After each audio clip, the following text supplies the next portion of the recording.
Selamünaleyküm. Sakçıdars kayaklan barda.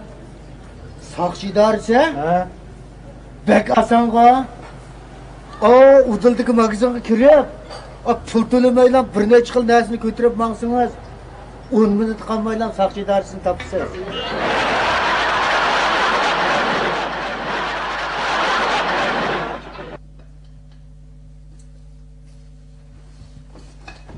Papa.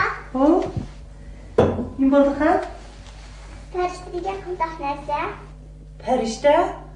Ha, farishta degan-chu qizim, puchaqlaydigan, chiroyli, qanoti bor odamni-chu farishta deymiz. Qiziq. Tunni dadam bizning uyda ishlaydigan odamni siz meni farishtam deydi. Lekin yilib beradi puchog'imsa.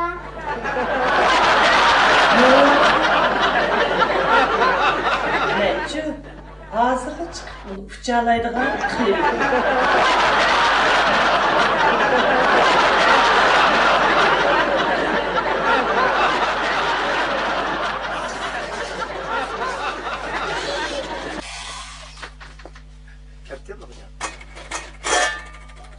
Oy, xene bir işlemte acaba nimen nınketler.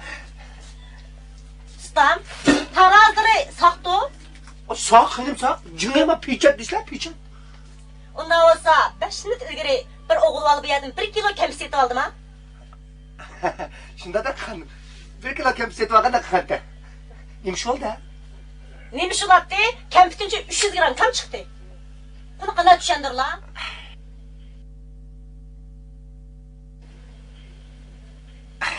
Xenim aytsa, bak günahını cing'i qo'ymay, o'yliga kirib bolalarni bek jinglab baqmamlar xene.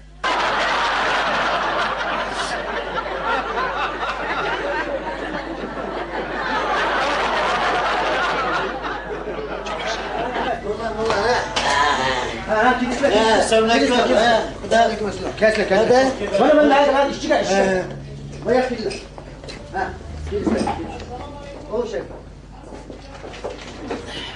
La oturma. Arkadaşlarım, yumurta bak yeşillik ya. Hey. Ben senin biraz köylede kımı lan? Undaq emasdi efendim. Yo'q, cho'qin bir yerga kelgan. Sen yolg'on so'zlading. Ihtimol sening burungi qismat o'rnini ko'rgan bo'lishi mumkin. Dabaqa, sen buni nima ishlagan? Men burun 3-turumda ishlagan. Uyga maxsus o'g'riyanchiqchilikni qamaydigan o'rin efendim.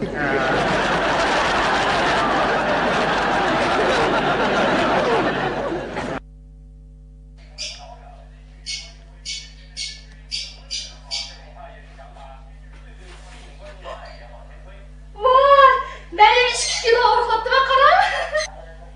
Sen girib qilmagan tursa.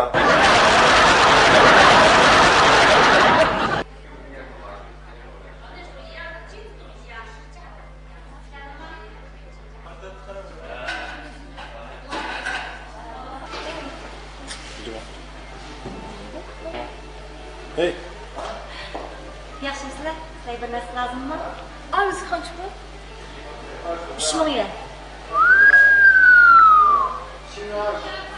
Ay endi istiyor.